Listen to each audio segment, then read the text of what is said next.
we were letting the investigators do their job.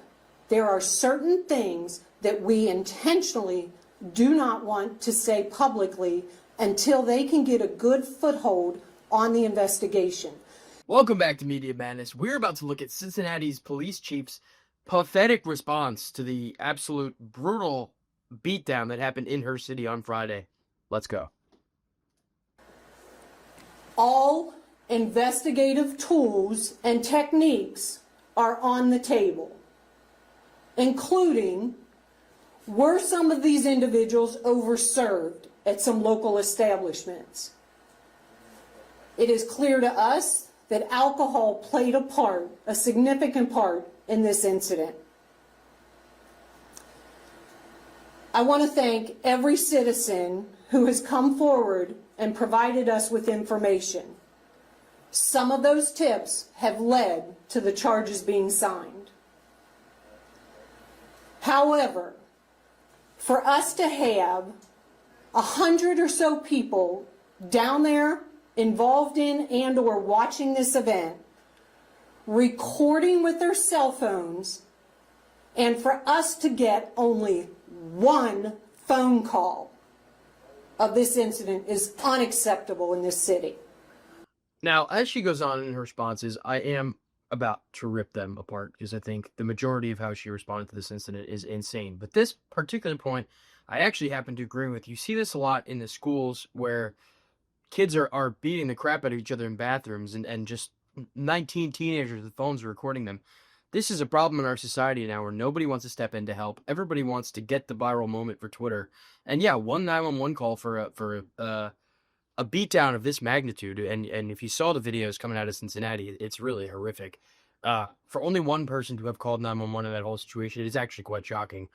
Agree with you there, Chief, although that'll be the last time we agree. One person did the right thing and called 911. Another point I want to make about this, you have heard me for over a year now talk about holding our juveniles in this city accountable for their behavior and trying to hold their parents accountable for knowing how their kids are behaving. What should we expect from our youth if this is the kind of adult behavior that is setting an example for them? That is unacceptable by the adults in our community. Unacceptable. Another topic I want to cover real quick. Social media and journalism and the role it plays in this incident. And yes, guys, that's you. That is you. The social media, the post that we've seen, does not depict the entire incident. That is one version of what occurred.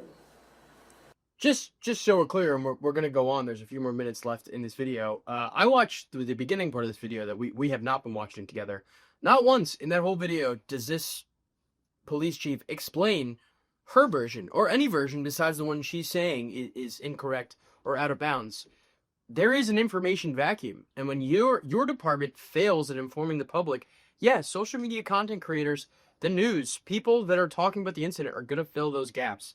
Instead of coming at us like a mom who's yelling at her kids for telling a fib, explain to us what actually happened rather than just admonishing the public for doing what people do, which is talk, which is gossip. We still don't know. There's allegations that the beatdown started because of racist name calling. We have yet to get any substantiated facts from the police department or any official sources on that matter. And here this lady is scolding the media for their coverage of the event. Tell us something we don't know then, lady.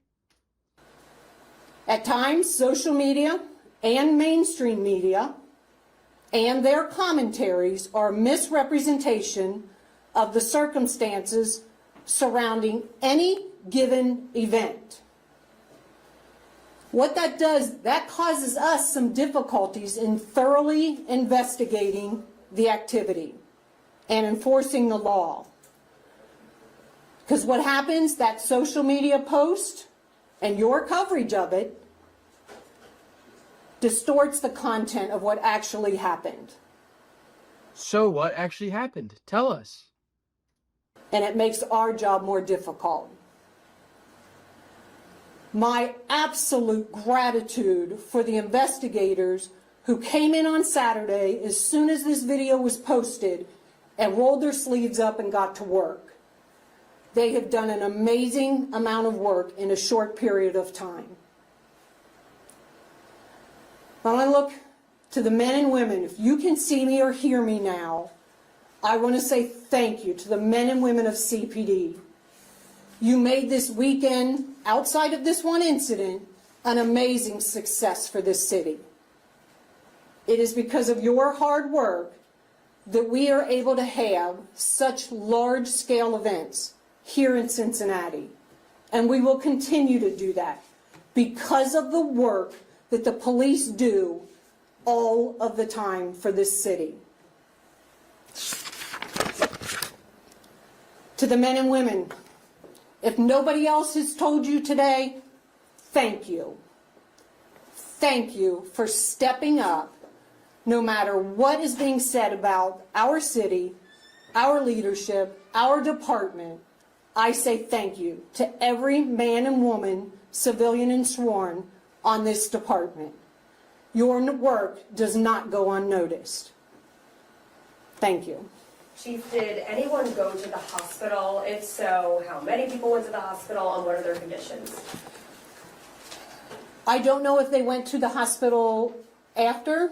I know that when the officers who arrived on the scene, based on the body cam footage that I have watched, that all of the victims were still on the scene. And they appeared to be as well as could possibly be expected. Chief, when you talk to the law, I don't know where this lady got her like instruction on how to communicate with the public or run a press conference. Maybe the worst I've ever seen. Like, doesn't even know basic answers to questions. The question was, did anyone go to the hospital? And her answer was, well, based on body cam footage, everyone there looked about as well as could be expected. So doesn't even know if the people from the incident, has she read the incident report? I don't know. Really, really bad. people, some are angry that this incident happened. Others, frankly, are scared to go downtown given the picture that this paints for the area. What message do you have for those folks?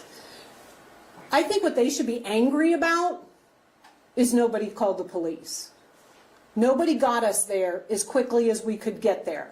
They waited until they saw it on social media. Now everybody's concerned about what's going on. That is, hold on, you asked a question, let me answer. That is unacceptable, to not call the police when you view this. Traffic was horrendous. People saw this, they were fighting in front of traffic. Why didn't somebody call us? As to the part of your question about people not wanting to go downtown, I will still take my family downtown. I will patronize restaurants downtown. I will go to events downtown. What people need to realize, what adults need to realize, you need to be mindful of your alcohol consumption. A lot of times when we, the police, get involved in incidents like this, it's because of alcohol. So I will go downtown, I will patronize, I will encourage my family members to go downtown and patronize. What I won't do is tell them to overconsume alcohol, and I would not encourage them to be downtown when all the bars are letting out at 3 o'clock in the morning. And on the note of social media, it has been several days since this incident happened. There's frankly been an information void left in that period. Why are we addressing this now and not earlier? An information void by us? Yes. Well, frankly, by the city. No, because we were letting the investigators do their job. There are certain things that we intentionally do not want to say publicly until they can get a good foothold on the investigation. To say something too soon is absolutely irresponsible, and I do not want to be a part of that irresponsibility.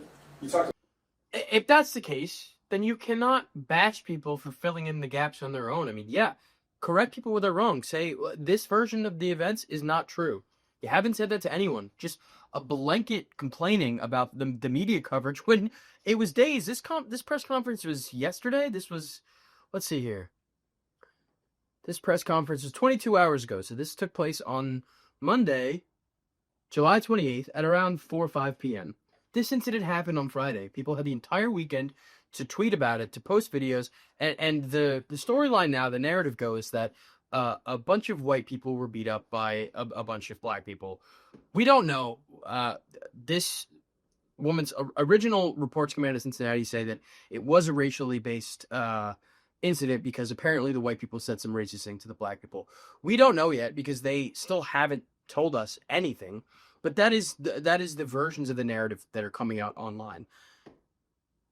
If somebody is saying something factually incorrect, even if you don't want to release a specific piece of information as it relates to the investigation, at least tell us what is and isn't true. If you have a problem, you can't just say, hey, this incident was the media and alcohol's fault. Like, I know a lot of people who drink and don't beat the shit out of strangers. It's not a normal thing to say, oh, well, this is overconsumption, and this is social media.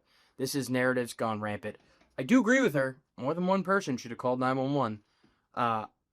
Other than that, this is about as badly as you could possibly respond to an incident of this magnitude. I actually don't really understand how this person has a job, or at the very least, how she has a public-facing job if they don't have some sort of public information officer that they could have sent out instead of her.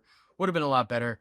I'd be curious to hear what you guys think. Please let us know in the comments if you think Chief Teresa did a good job. If not, let us know as well. Please give us a like, share with your friends. We'll see you next time.